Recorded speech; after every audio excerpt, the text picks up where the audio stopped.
ఎన్నో ఎన్నో ఉన్నాయి పవిత్రమైన బంధం. ఓ స్త్రీ గర్భవతి అయితే ఏమంటారు తెలుసా మన దగ్గర? పంట అంటారు. అవునా కదా? పంటకి ఎంత విలువ? ఒడి నింపుతాం. ఒడి ఓన్లీ 12 మన 6వ నెల తర్వాత 5వ నెల తర్వాత ఎందుకు నింపాలో తెలుసా అమ్మ? చాలామందికి తెలవాలని చెప్తున్నాము. 5వ నెల తర్వాతనే ఒడి ఎందుకు నింపాలంటే 5వ నెల తర్వాత బిడ్డకి రూపం వచ్చి ఆత్మబలం వస్తుంది. అప్పటిదాకా ఆత్మ రాదు అందులోకి. పరమాత్ముడు 5వ నెలకి వేస్తాడు ఆత్మ. అప్పుడే తిరుగుతాడైనా అప్పటిదాకా తిరగడు. అప్పటి వరకు అది పిండమే. పరమాత్ముడు ఈ పిండాన్ని అండాన్ని కలిపి అక్కడ లోపల ఒక ప్రాణాన్ని చేసినప్పుడు బ్రహ్మాండాన్ని నేను అని 5వ నెలలో రుజువు చేస్తాడు. అదే కదా అండం పిండం బ్రహ్మాండం. అందుకని మన దగ్గర ఒడి నింపుతాము. ఎందుకంటే పరమాత్ముడు ఒక పవిత్రమైన ఆత్మను పంపాడు కదా, మరి ఆత్మకి స్వాగతం పలకాలా వద్దా? అయితే గురుగారు ఇప్పుడు మీరు చెప్పారు కదా ఒడి నింపడము అని. ఇది చాలామంది ఏంటంటారంటే మాకు సంప్రదాయం లేదండి, మాకు తెలియదండి, మాకు చెప్పలేదండి. కొన్ని ప్రాంతాల వారు అసలు ఏమీ చెయ్యరు. చెయ్యకపోతే వాళ్ళకు దోషం వస్తుందా? వాస్తవం. ఒడి అనేది ఏందో చెప్తాం, వడి బియ్యం ఎలా వచ్చిందో చెప్తాం. తర్వాత చాలామంది భక్తులందరికీ కానీ చూసేవాళ్ళకి తెలియాలమ్మా.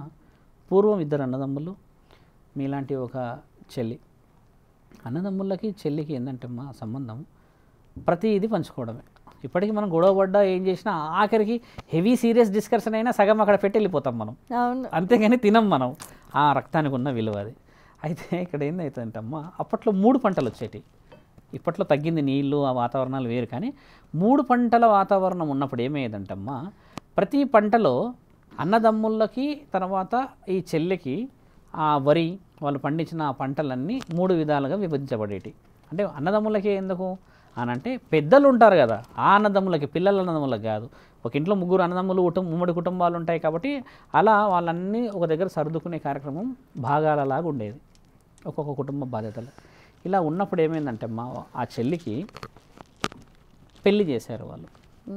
పెళ్లి చేసినప్పుడు సమయం జనవరి, అంటే ఈ సంక్రాంతి సమయాలు ఎక్కువ జరుగుతుంటాయి. అప్పుడు కోతలు వచ్చే సమయం ఏం చేశారంటే అన్నాదమ్ములు వ్యవసాయాన్నింటినీ విభజిస్తూ వచ్చేసరికి చెల్లి లేని లోటు కనిపెట్టారు వాళ్ళు.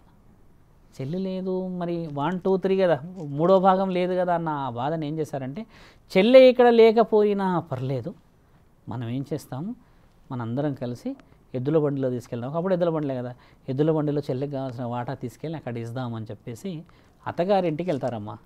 అత్తగారు చాలా ఆనందంగా ఫీల్ అవుతారు. ఓహో, మీరందరూ చెల్లి భాగాన్ని తీసుకొచ్చారే, చాలా ఆనందంగా తెచ్చారే అది చెప్పి తీసుకొస్తారు. అత్తవాళ్ళు కూడా ఒకప్పుడు అందరు కుటుంబాలు బాగానే ఉండేటి కదమ్మా. మళ్ళీ 3వ నెలకి మళ్ళీ వస్తారు. అంటే అప్పట్లో 3 పంటలు 4 పంటలు 4వ నెలకు వచ్చినప్పుడు అత్త కొంచెం గదమాయిస్తుంది కోడల్ని. ఏం మనకు లేదా, ఓ తీసుకొస్తున్నారు మీ అన్నలు ఎద్దుల బండిలో, అది ఇదన్న ఒక మాట వస్తే 3వసారి మళ్ళీ వస్తారు. అప్పుడు ఇక అడ్డుకుంటారు వాళ్ళని, మీరు రాకూడదు, మీరు తీయకూడదు. అంటే అన్నదమ్ములు ఏం ఫీల్ అవుతారు, వాళ్ళ యొక్క మనసులో మాట ఏముంటుందంటే అమ్మా, మా చెల్లిని మా నుంచి దూరం చేస్తున్నారే ఈ బియ్యం విషయంలో. మేము చిన్నప్పటి నుంచి అన్నీ పంచుకొని తిన్నాం, రక్త సంబంధానికి ఉన్న గొప్ప విలువ అది. అలాంటిది పెళ్ళి అనే బంధం ఏర్పడగానే మేమిచ్చే ఈ వారసత్వాన్ని స్వీకరించకుండా అహంకారాన్ని చూయించి కొంచెం వీళ్ళు మమ్మల్ని వ్యతిరేకించినట్టు మాట్లాడుతున్నారన్న ఆ అన్నదమ్ముల బాధ ఈ చెల్లి తట్టుకోలేక చాలా, అంటే అత్తగారింటికి పోయిన అతను మాట్లాడలేరు కదా, అతను దాటి ఆ ఏడుపు, ఆ కన్నీటి చుక్కలు ఆ కడప మీద పడ్డప్పుడు ఒక ఆకాశవాణి నిలబడుతుందమ్మా. ఇంటికి వచ్చిన ధాన్యం, ఇంటికి వచ్చిన లక్ష్మి ఒక సౌభాగ్యం. అలాంటి లక్ష్మిని మీరు వెనక్కి తిరస్కరించడం చేత ఖచ్చితంగా అనుభవించి తీరుతారు వాళ్ళు తెచ్చిన ఆ బాధ్యతని అని అన్నప్పుడు కొంచెం పట్టించుకున్నట్టుగా వదిలిపెట్టినప్పుడు ఏమవుతుందంటమ్మా, కరెక్ట్గా 5 సంవత్సరాలు ఆ అత్తగారు ఉన్న ప్రాంతం మొత్తం అమ్మ తీవ్రమైన అనావృష్టి వస్తుంది. అంటే ఎక్కడ లేని నష్టం ఏర్పడి పంటలు పండక వివరణ చూసుకుంటే ఎక్కడ నుంచి దొరకదు వీళ్ళకి వ్యవసాయం, ఎక్కడ నుంచి వ్యవసాయం పండదు, నీళ్ళు లేకపోతే ఎలాగమ్మా. అలా ఉన్నప్పుడు అన్నదమ్ములని రిజెక్ట్ చేసేసారు కదా, తేకూడదని మీరు తేలేరు. అప్పుడు సమాచారం అందే పరిస్థితి లేదు, మళ్ళీ పోవాలంటే వీళ్ళందరూ కలిసి పోవాలి. ఇన్ని ఆలోచనలు చేసి 6వ సంవత్సరం ఈ అత్త వీళ్ళకి తినడానికి దాచుకునే అయిపోతాయి కదమ్మా. అయిపోయిన తర్వాత 6వ సంవత్సరంకి తట్టుకోలేని పరిస్థితి వచ్చినప్పుడు ఆ అత్త ఆ కోడళ్ళని ఏమడుతారు, అత్త మామలు కలిసి, మీ అమ్మా నాన్నలకి కబురు పెడతారా, మనము ఈ వరి తీసుకొని వచ్చినప్పుడు వరి తీసుకొస్తారు కదా మనకి ఎద్దుల బండిలలో, ఆ వరికి విలువ ఉంటుంది కదా, మనందరం ఈ వ్యవసాయం పండించుకోలేని పరిస్థితులు ఏర్పడ్డాయి మనకి, కాబట్టి ముందుకు వెళ్దామని అన్నప్పుడు బాగా గమనించాల్సిన ప్రశ్న ఏంటంటమ్మా, చాలామంది తెలియాల్సింది ఇక్కడ, అప్పుడు సమాచారం లేని సమక్షం కాబట్టి ఆ తల్లిదండ్రులు ఆ అత్త కోడలను తీసుకొని ఈ కోడలు అన్నగారింటికి వస్తుందమ్మా, అంటే అమ్మగారింటికి వచ్చి అడగాలి కదా, సమాచారం లేని సమయం కదా. వచ్చి అత్తామామలేమో ఆ ఇంటి దగ్గర ఆ గడమ దగ్గర బయట ఆ గేటు ప్రాంతం దూరంలో నించుంటే అల్లుడు పొలిమేరలో నించుంటాడు, మొహం లేదు కదా అడగడానికి. అత్తామామలో కొంచెం అహం అడ్డు వస్తుంది అడగాలంటే.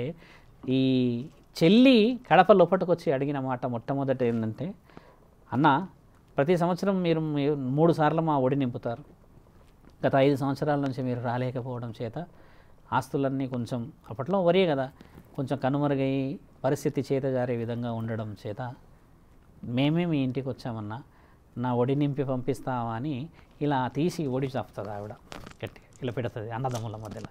పెట్టినప్పుడు ఆ అన్నలు పడే బాధ చాలా చాలా చాలా వర్ణనాతీతం ఉంటుంది.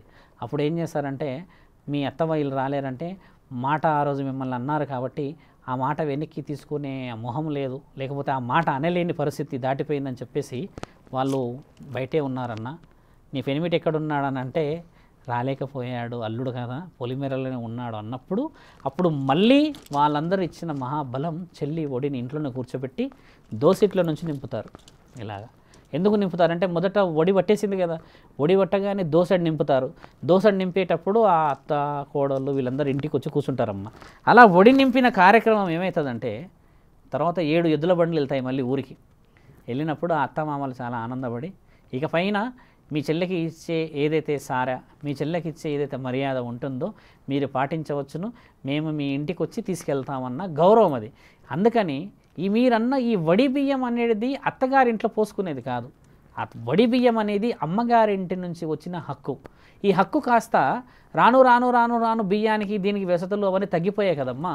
అలా రాను రాను రాను రాను ఆడపిల్లకి అది కట్నం అయింది, కట్నం వచ్చింది. అలాగా వడి నింపే కార్యక్రమం నుంచి కట్నం వచ్చింది, కాంపన్సేట్గా చేశారు.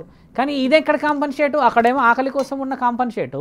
ఇప్పుడు చూసారా, లక్షలు ఇవ్వకపోతే మరి కుదురుతలేదంట, 1 కోటి రూపాయలు కట్నం ఇవ్వాలంటున్నారుగా. మరి వడి అనేది విలువతో కూడుకున్న మన సాంప్రదాయం అయితే ఈ కట్నాలు అనేది లేదు. ఈ వడిని అమ్మ మీరు అన్నారు కొన్ని మాకు పాటిస్తలేరు చేస్తలేరు అంటున్నారు కదా, అది సంవత్సరానికి 3 సార్లు నింపాలి వడి. అది కాస్త సంవత్సరానికి ఒకసారి అయింది, కేవలం సంక్రాంతికో దసరాకో. అది కాస్త 2 సంవత్సరాలకు అయింది, అది కాస్త 3 అయింది. ఇప్పుడు 5 సంవత్సరాలకు కూడా పోసుకోవట్లేరు. 5 సంవత్సరాలు దాటితే ఓడిపోయకూడదు, ఇది ఒకటి ఉంది. ఇప్పుడు 5 సంవత్సరాలు దాటిన చాలామంది స్త్రీలు ఏమంటారంటే, వడి బియ్యం అనేది మా అమ్మగారు అత్తగారు నుంచి ఇక్కడ నుంచి మాకు పోయట్లేరు, మాకు అరిష్టాల, మాకు చాలా ఇబ్బంది అనిపిస్తుంటే. వడి బియ్యం అనేది హక్కు అమ్మ. మరి వడి బియ్యం కూడా ఎలా నింపుతారు మీరు గమనించి చూస్తే ఉంటే, అందులో తాంబూలం పెట్టి, కొన్ని బట్టలు పెట్టి, కొన్ని మర్యాదపూర్వకంగా పెడతారు కదా. ఇప్పుడు ఇది మన తెలంగాణ ప్రాంతం విషయం చెప్తున్నాను. కొంచెం అభివృద్ధి చెందిన ప్రాంతాల్లో లేకపోతే నాగరికతని కొంచెం ఎక్కువ పాటించడానికి పోతే అమ్మ, ఏ పెళ్ళి అయినా చూడండి ఒడిలో నింపి ఉంటాయి. ముస్లిమ్స్ పెళ్ళి చూడండి, అందులో కాజు బాదాము ఇంకేవో కలిపి ఉంటాయి. కొంచెం వేరే విషయాలు వెళ్ళి చూడండి, ఖచ్చితంగా ఇలా టవాల్ వేసి పెడతారు. అంటే ఇది వడి అనే కార్యక్రమమే చాలా బలమైనది, విలువైనది. సాంప్రదాయం ఒకప్పుడు ఈ విధంగా ఉండే కదా. మీరన్న వడి బియ్యము ఈరోజు ఈ విధంగా ఎలా వచ్చిందనంటే అమ్మ, డబ్బుకు విలువ ఎక్కువైపోయింది, నగలు నటరాలకు విలువ ఎక్కువైపోయింది, నువ్వా నేనా అన్న పరిస్థితి ఏర్పడడం చేత మీరన్న వడి బియ్యం ఎక్కడ, ఇప్పుడు మీరు అనుకుంటున్న వడి బియ్యం ఎక్కడమ్మా.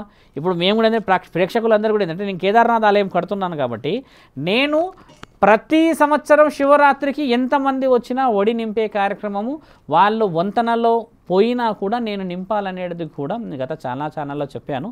వడి ఎవరికైనా ఇబ్బంది అయినమ్మా, కేదార్నాథ క్షేత్రంలో వివరంగా ఉచితంగా చాలా గౌరవంగా నేను వాళ్ళందరికీ తొడబుట్టిన వాడినై పోయాలనేది నాది ఒక బలమైన కోరిక. అది నేను శాసనం కూడా రాయబోతున్నా, రాసి పెడతా. కాబట్టి ఏంటంటే వడి ప్రతి స్త్రీ కోరుకుంటుందమ్మా, ప్రతి తల్లిదండ్రులు కోరుకుంటారు.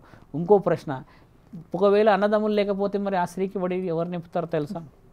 బాబాయిలు, మేనమామలు, తర్వాత మేనత్తలు, తర్వాత మన ఇంట్లో మన అమ్మా నాన్నలు కూడా నింపవచ్చును.